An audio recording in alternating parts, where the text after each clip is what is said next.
За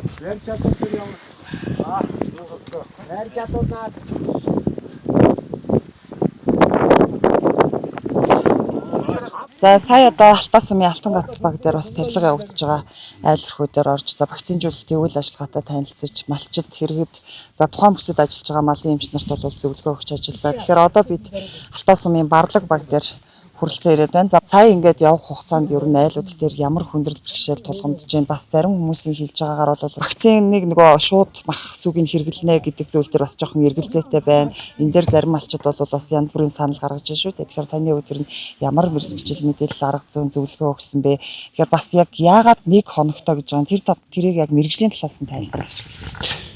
Тэгэхээр өнөөдөр одоо ингээд сумуудын вакцин хийж байгаа дархлаажуулалтын ажилтай танилцаад явж байна. За манай зарим сумууд бол нэлээд сайн бэлтгэл ажил хангасан байна.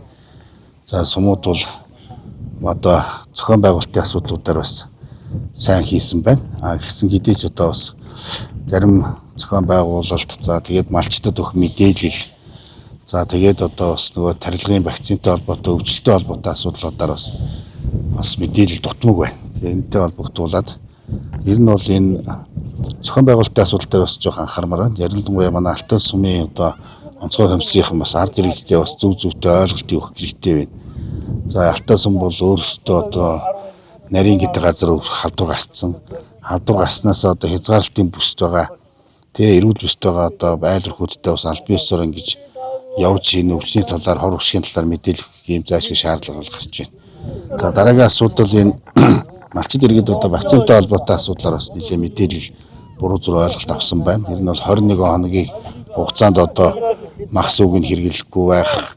За 21 хоногийн дотор одоо нөгөө 20 цэрийн дэглэмтэй байх гэдэг энэ асуудлууд дээр бас ингээ ойлголтын зөрүү байна.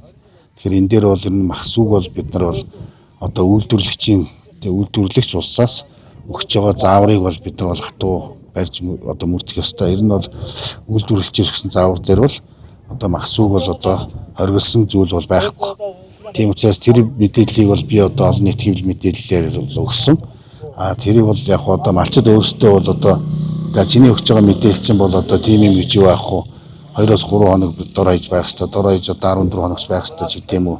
Иймэрхүү одоо хугацааг өөрсдөө ингээд зохиоцсон явж байна. Энэ бол яг мэрэгжлийн байгууллагын хувьд бол бид нарыг өөрсдийнхөө зааврынхаа мөрдөж ажиллан заавраар дээр юу гэж одоо чиглэл өгөн тэрийг мэдээлнэ. Нөгөө талаасаа бол одоо бас заавар дээр үйлдвэрлэгч улс орноос ирсэн вакцин бол одоо энэ тодорхой хэмжээний одоо хугацаа бол байхгүй. Ямар нэгэн одоо хор нөлөө байхгүй сүү махыг бол одоо хэрэгжилж болно гэсэн ийм байгаа учраас энэ зааврынхыг бол би бол мэдээлэх үүрэгтэй. Түүнээсээр одоо зохиож би одоо за энэ заавар ингээд одоо тэг хоногтой байхад ингээд өгчөж байгаа юм дээр нэмээд би одоо 3 хоног, 5 хоног, 14 хоног гэсэн тийм мэдээлэл өгөх эрх бол байхгүй. Тийм учраас нөгөө үйлдвэрлэгч одоо тий худалдаа өгч байгууллага нөгөө байгуулагч манай вакцин дээр одоо яагаад ийм мах сүг хориглоогүй хязгаарлаагүй байхад Монгол улс яагаад та нар энийг ингэж одоо мал эмнэлгийн байгууллага хоног зааж өгж байгаа юм барьж байгаа ингээд эргээд асуудал болно шүү дээ. Тийм бол байж болохгүй. Тийм учраас манай ард иргэд бол энэ мах сүгийн хөв дээр бол одоо энэ хориглох зүйлгүй гэдгийг бол нэгдүгээр сайн анхаарах хэрэгтэй. За хоёр дахь асуудал 21 хоног дээр бол заавар дээр бас 21 хоног дархлаа тогтно гэж заасан. Тэгэхээр дархлаа тогтно гэдэг чинь үндсэндээ 21 хоногийн хугацаанд бол энэ бүрэн үйлчилж одоо дархлаа тогтох юм л одоо заалттай. Тэгэхээр 21 хоног дотор бол малчид иргэд бол одоо нүүрэл судал хийхгүй, тарилга хийсэн, вакцин хийсэн малыг бол одоо ийш нь тийш нь тээвэрлэхгүй, худалдаа арилжаанд одоо гаргахгүй аль болох одоо нэг бэлчээртэй хөдөлгөөнгүй байлгана л гэсэн энэ дэглэмийг л бид нар хилээд байгаа. Малчид иргэд маань ч гэсэн бас одоо энэ өөрсдөө одоо ингээд энэ 21 хоног дотор ингээд дэглэмээ бариад 20 цэрийнхаа дэглэмээ бариад ийшээ одоо явахгүй хөдөлгөөн хийхгүй ийм байх хэрэгтэй. Ер нь бол энэ манай улсад одоо орж ирсэн манай ховдод орж ирсэн саат бол энэ хүний халдвараар одоо ингээд гарч ирсэн нь бол одоо манай дархуу зүүсний одоо юугаар бол харагдаад байгаа. Ялангуяа одоо улсын хилээр орж ихдээ бол хүнээр дамжиж орж ирсэн байна. Үйл сумд очиход сургуулийн хүүхдээр одоо гарсан байна гэдэг ингээд одоо мэргэжлийн байгууллага ингээд тогтоогоод ингээд хилээд байгаа юм дээр бид нар одоо тэр чинь хүнийхээ халдвар хамгаалал тэг хүнийхээ одоо нөгөө 20 цэрийн дэглэмийг чанд барихгүй болохгүй байгаамаа гэдгийг бас анхааруулж одоо аль биесээр хэлье.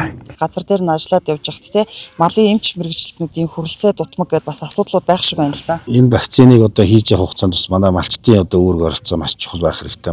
Энэ мал бол одоо өмч хувийн өмч. Яг хөө төр хамгаалтанд байдаг болохоор энэ гоц халдвартаас одоо хамгаалж төр одоо өнгөө вакцин авчираад ингээд малд нь бол хийж байна. Гэтэл манай энэ өмчтэй эзэн болоод манай малчд иргэд бол бас өөрсдийнхөө өмчийг одоо хамгаалах үүднээс бас одоо ингээд хамтраад зохион байгуулад ажиллах хэрэгтэй. Гэтэл одоо манай Алтай сум дээр одоо бас Алтай сумын Алтан гац багийн одоо зарим малчид иргэд бол одоо бас нэлээ эсэргүүцсэн тийм ээ. Энэ вакцин чи одоо ямар учиртай юм, яагаад одоо энэ хугацаанд ямар юм тэгээд хятад вакцин яагаад тарьж байгаа ч гэдэг юм уу. За дээрэс нь одоо бас ингээд тариулахгүй ч гэдэг юм уу. Өөртөө одоо нэг онцгой байдлыг хийж тарих хэрэгтэй. Хашаагаа авчирж одоо онцгой хөмсийнхэн ирж одоо 9 хүний бүрэлдэхүүнтэй хашаатай хороотой барьж авчрах хэрэгтэй гэсэн ийм одоо ийм мэдээллийг бол өгч байна. Одоо дараачийн одоо тарилга үйлчлэгээнүүд хийдэг малынхаа эрүүл мэндэд төлөө анхаарах цаг болсон байна. Түүнээсээр одоо ингэж одоо дур мэдэж одоо тий малчны одоо тэр хувийн өмчийг бид нэр одоо гадна хашаа татаад одоо 9 хүн ирээд тэр малчин одоо өөрөө юу ч хийхгүй ингээд байж ах байдал бол ерөөсөө байж болохгүй. Өөртөө одоо ингээд одоо зуны дэлгэр цаг байна, хүн хүчин байна, сургууль соёлын байна, малчинд бол бүрэн дүүрэн бололцоо байна, хашаа хороо байна. Өөрсдийнхөө бололцоо нөхцөлийг дайшлаад ингээд аль болох хурдан одоо энэ тариулж авахыг л одоо бид үсэж байгаа. Цаашдаа бас манай малчд анхаарна үздэй. Бас би бас анхааруул сануулж хэллээ. Энэ бол одоо 20 зэрийн дэглэмтэй үед энэ одоо ийм шаардлагыг бол бид хүлээж авахгүй. Тэр 9 хүний бүрэлдэхүүнтэй хашаа хороотой явах тийм айл болгоны гадаар ингээд явах тийм болцоо нөхцөлж байхгүй, тийм зардал мөнгөч байхгүй. Энэ өргөн удам нутагт одоо энэ тархаа бутархаа малчдаар тэгээд явах юм бол эн чи хэдэн хоног тарих үлээ тийм ээ. Малчид өөртөө малаа хөнгөж өөртөө бэлтгэлээ хангахгүй бол бид нар тэр 1000 тийм хүн гаргаач одоо тэгж хүч мөхсдөн шүү дээ. Тийм учраас боломж байхгүй. Одоо эн чинь маш их зардал зэрэгэл гарч байна. Үнэхээр одоо энэ Алтай сум гэхэд одоо эн чинь 3 4 пост гаргаж байна. За дээрэс нь одоо бас халдвар гарчихсан.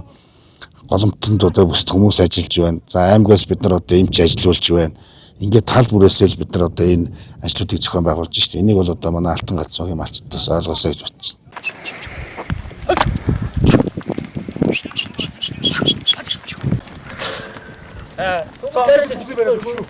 Вакцинжуулалт 2 хугацаанд одоо 2-3 хоногийн хугацаанд л хийгдээ гэж байна. Манай энд бол өчигдөр ороод энд нэг айлын мал таригд.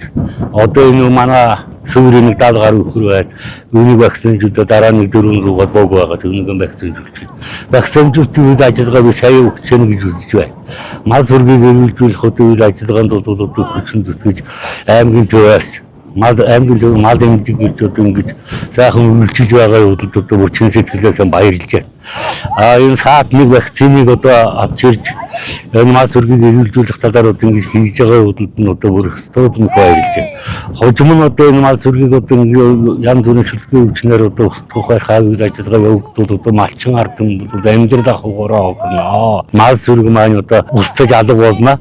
Энийг бол дархадагийн тогтоогоо тэр 21 хоногт дархадагийн тогтоогоод эрүүл саруул болгоод одоо ингээд сүүс ааж махын ингээд ашиглаж явах юм бол бид бүхэнд л хэрэгтэй энэ малчнаар төмөндөө хэрэгтэй л гэж ахна гэж бодож байгаа. Вакцинжуулалтын үед ажиллагаа бол ерөөсөн төргийн шуурхай хурдан олон хэсгүүд гарсан байна. Тэгээд хурдан шуурхай их хурдан үлчилж яана л гэж бодож байна да. Вакцинжуулалт гэсэн малыг бол одоо сүүгийн бол 14 хоног мах юм бол 21 хоног гэргэлэхгүй гэдэг одоо үрдэмнүүд бол ингэж ярьж хэлдэг байсан. Одоо энэ бол тосон вакцин хийж байгаа юм байна. Тэгээд бас телевизээр янз бүрийн олон сүгээр ярьж хэлж байгаа нь бол сүүс аажийн одоо ашиглаад мах шүдийн ашиглаад явж болно. 50 градусаас одоо дээш сайхан зүгийн боловсруудад одоо буцалгаад махыг одоо тэгээ шат чанаад ингээ хэрэглээд болно гэсэн бодлоготой байгаа юм байна. Тэр болж яана гэж дотроо үйж байгаа. За богоо утнаад.